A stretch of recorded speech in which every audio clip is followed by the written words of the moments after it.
Welcome to the School Garden Podcast with Mary Jo and Anne. No matter where you are in your school garden journey, whether you are an experienced garden teacher, a novice parent helper, or a struggling home educator, we are here to help you and your kiddos in your garden space. Come and dig in with us because school gardens matter. So, welcome back. Yay, we're excited about another Exactly. episode. And welcome back to another quick dig episode of the School Garden Podcast. So I love this short format, this short episode on one plant, so we can go deep into that plant and give you a quick look at how to grow loofahs. So, how was your week, Anne? How's It was been? great. It was a lovely week. Here in Texas, we are now harvesting our winter crops. So I had like 85 kids over the course of a day harvesting their carrots and their spinach and their chard and filling bags to take home and just the joy and excitement. Those are special days. Harvesting is such a great time for kids because they've never had that experience. Yeah, that is so Often. neat. It really is. And that actually leads us very nicely into this episode because loofahs is what we're going to talk about today, are huge, prolific producers. Yes. And if you get it right, you will get a lot of loofahs. Now, I'm going to be totally honest with you here. I had no clue of the existence or knowledge that loofahs grew as a plant until I came here to Texas and a neighbor was growing them. And like most other sensible people, Anne, like everybody else out there in the world, thought that sponges came from the sea. I didn't know that loofahs came from plants until you told me. Really? So you've not Mhm. come across them either here? No. That's insane. So those loofah sponges that you find in the stores actually are the fibrous interior of a loofah gourd plant. So that being part of the gourd family, or the cucurbit family, to be more technical, makes them cousins to squash, to watermelons, to pumpkins, and to cucumbers, which quite regularly at the beginning of their lives, they're mistaken They quite do regularly look for like a cucumber, cucumbers. aren't they? Until they get bigger and bigger, and you are like, I don't think that is quite the cucumber, but still. But this prolific, like long and vining plant has absolutely no problem whatsoever covering a fence, a trellis. It can even sprawl way across the ground if you want it to, and then it will produce tens and tens of loofahs by the end of the season, which when you get those faces of those children getting to harvest, it's That's perfect. classic, It is yes. really, really, really good. The thing I like about them for a school garden is they grow all summer long. They don't start to flower even until August. Correct. So when the children come back to school, that's the point that they're Yeah. even beginning to flower. Correct. You almost give up hope Yes. that they're going to flower. But they do. And then pollinators love them. And so kids get to see Yeah. pollinators in the fall. Usually we teach about pollinators in the spring, Yeah. but you can revisit it Yeah. when they come back in the fall. And they don't fruit until September, October here in North Texas. Yeah. And so kids can watch them. At some point weekly, they grow significantly Yeah. enough that kids can measure them and graph them. So they're great for that fall time. They're Definitely. wonderful.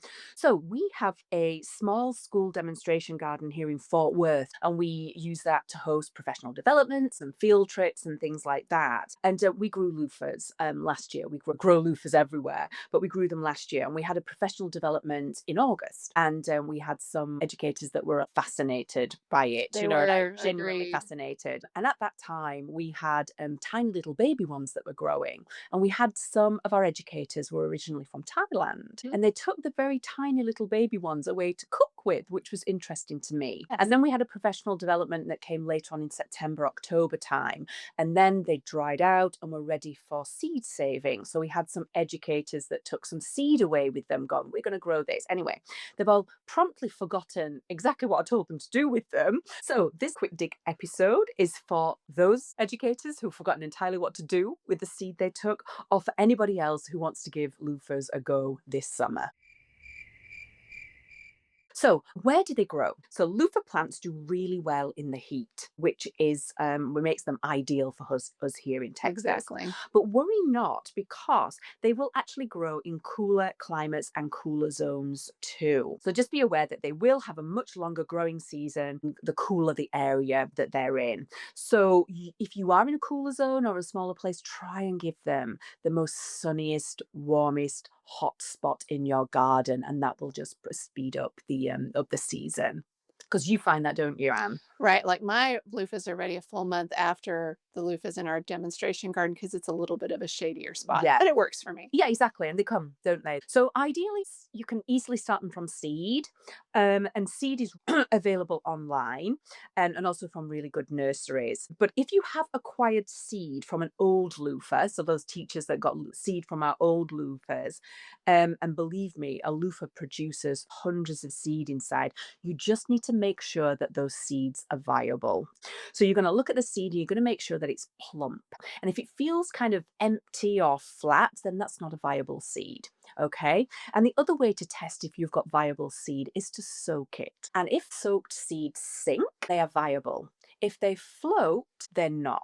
And that's just a great exercise to do with I kids love that. I anyway. didn't know that. We do it a lot with peach pits. I've got a garden that has an old a peach tree and peach pits everywhere. And that's a test as well for fruit. It sinks, it's viable, and if it floats, it's generally not a viable seed. I've just done that this weekend actually at home with a butternut squash. I'm going to grow some butternut squash, and I soaked the seed and two of them rose. So I was like, I don't think they're viable. But I put them to the side because we're always ever the optimists, Ever the ever the experimenter. ever the experimenter and the garden optimist as well, Yes. and put it to the side just to see if that is indeed the case. All right. So starting loofahs can be a little bit tricky, but once they're started and once they're established, they really don't cause you many problems at all.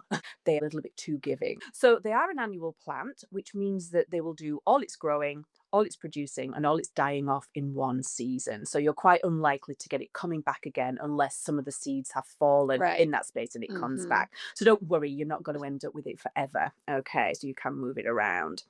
So ideally, we want to grow them from seed, which is sown directly in the ground.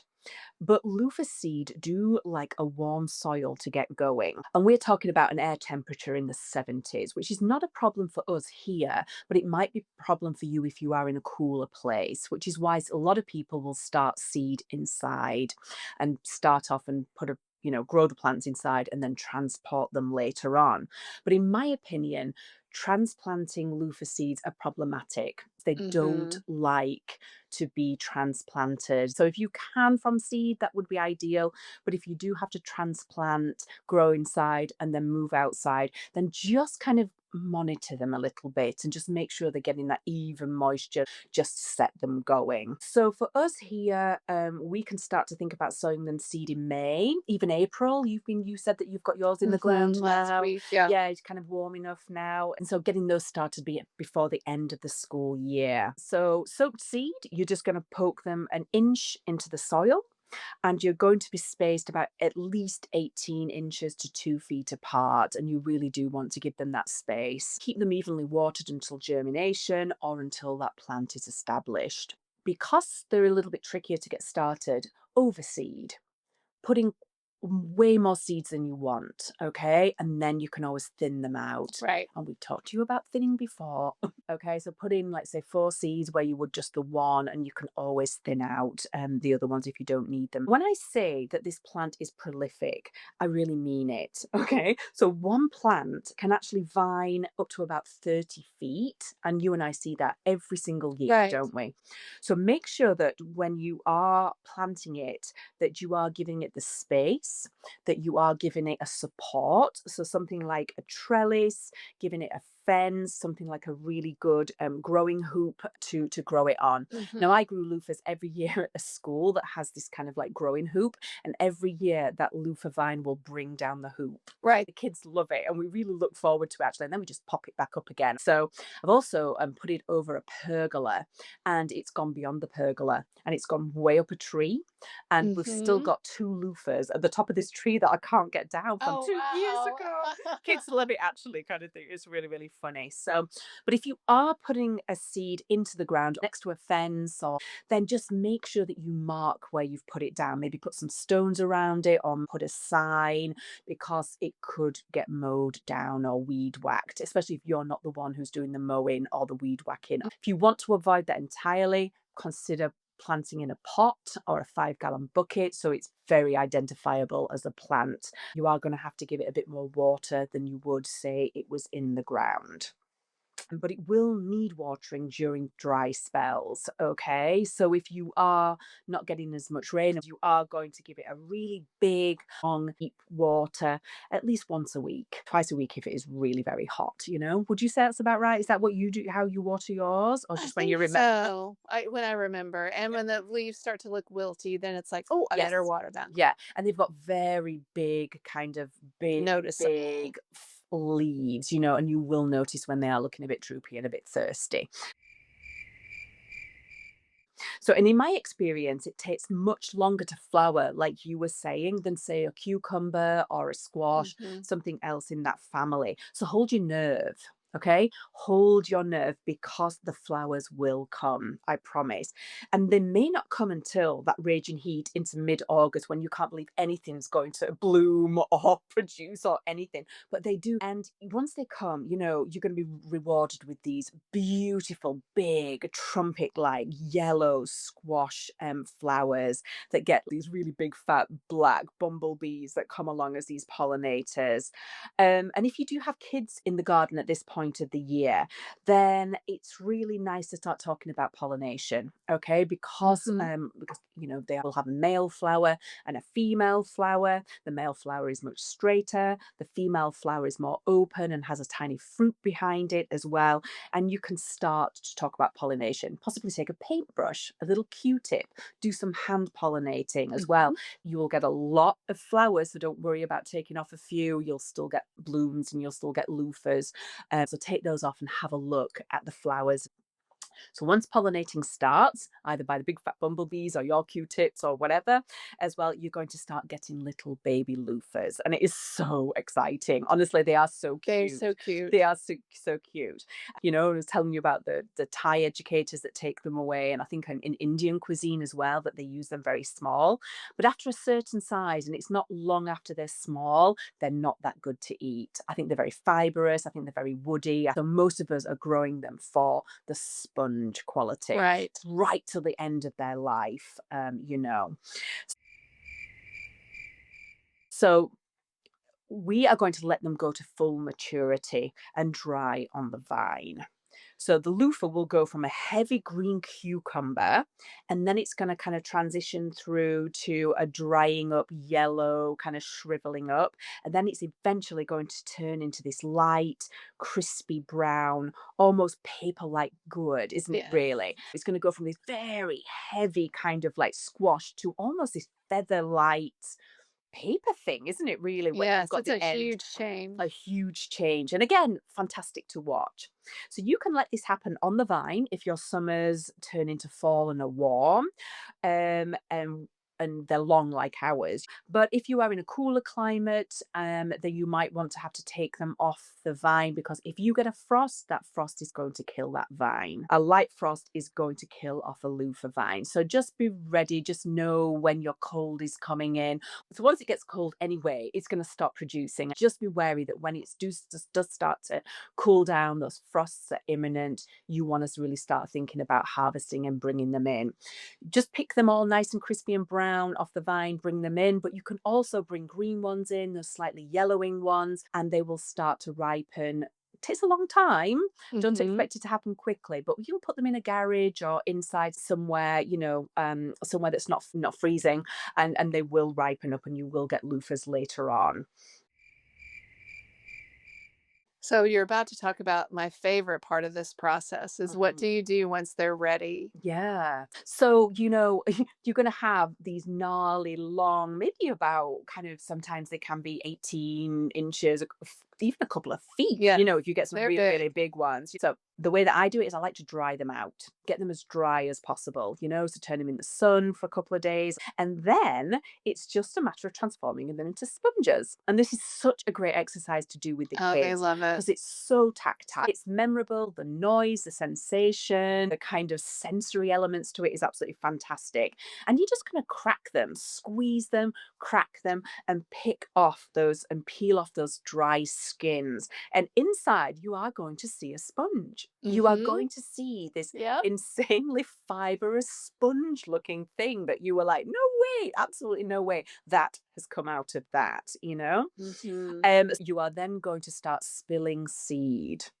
A ton of seed is going to start pouring out of the end of Yes. your loofahs, and that is very exciting as well. Now, once you've picked off all the skin, you've emptied them all out of the seed, you do need to do a little bit of cleaning for them. So you're going to dip them into a 5-gallon bucket of water, or you're going to rinse them.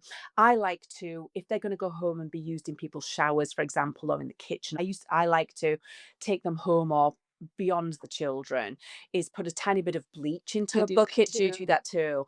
And then put some bleach in it, just any kind of like lingering bacteria that might be in there, or some kind of who knows, It just to also make sure makes that them whiter. whiter as It does. well. It does. It makes them a lot whiter. Is that? And then you're going to rinse them off again, leave them, hang them up to dry in the sunshine, and then voila, you have got loofah sponges. Mm, As every year, I've been doing this for years now. Every year, I still go, huh? I know, it's so exciting all the time. It is. What It's lovely. unbelievable. So what are the uses for them, the obvious one is that you use it as a sponge. You can use it in your classroom for cleaning down surfaces, cleaning down tables, having next to that hand wash sink. We send them home. Honestly, I think so many parents and kids just love to tell their parents that they actually grew this in their Yes. garden, Yes. and like, no, we truly did. So, and a big long loofah can be cut up into a number of portions. So you might be able to get 4 or 5 little sponge pieces out of one loofah. I've actually done it with a school where we've made our own soap and then dipped one end of the loofah in soap, and it's gone into a little bag and it's been like a gift. It can be used for art, paint printing, art printing, that kind of thing. Sometimes we keep a few back that haven't been peeled, and they're put on sensory tables, for younger years, that can shake them in the teachers' lounge as well, just for For cleaning teachers as to for learn.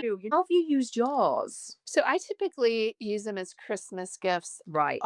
We have a club that meets after school. I clean them, cut them up, and then they wrap them in tissue paper to take home to Yeah. families. In fact, we had a fundraiser recently at school, and 6 children could harvest with me in the garden. So I've saved back 6 loofahs for them to Cool. take home, a Yeah. whole loofah Yeah. all to themselves. Because Yeah. last year I really did get 50 loofahs off one plant. Yeah. It was funny actually. I ended up doing a session with a group, and their school didn't grow loofahs, and I just had to happen to have some in a bag, and these kids were like, what is this? We ended up doing a project together, and at the end of it, they all they kept asking was, could we have a loofah? Can we have a loofah? Can we have a loofah? It was really sweet, Uh-huh. and gave one to those guys, and that's it. Nice. And they're absolutely adamant that they will grow them this year too, which is Yes. fantastic. So, if you are heading towards the end of this school year and you fancy a little bit of a something different on your school garden, maybe you do have an enormous fence that you really want to cover. You've got a project in mind for when you get back to school in August, September time, then perhaps you should just give this a go. Or maybe you're just listening to this and going, absolutely, what are you talking about? Maybe you are as incredulous as we are. Yeah, even trial them at home, possibly. Just believe what we're saying, because it really is very, very, very spectacular and quite magical. I can guarantee that this will become an absolute firm favourite on your school garden programme. So we hope you enjoyed this quick dig into one amazing plant, and we can't wait to see you next time on the School Garden Podcast. Thanks a lot. Thanks for listening, and don't forget to hit the follow button on your podcast platform of choice. And share us with a friend, please. We'd love for you to rate us and leave a comment as well. Follow us on Facebook and Instagram at Made Green, or visit us at our website, www.madegreen.com. Details of today's shows and other resources are in our show notes. Any proceeds from affiliate links shared help fund our school garden programs. We look forward to seeing you next time on the School Garden Podcast.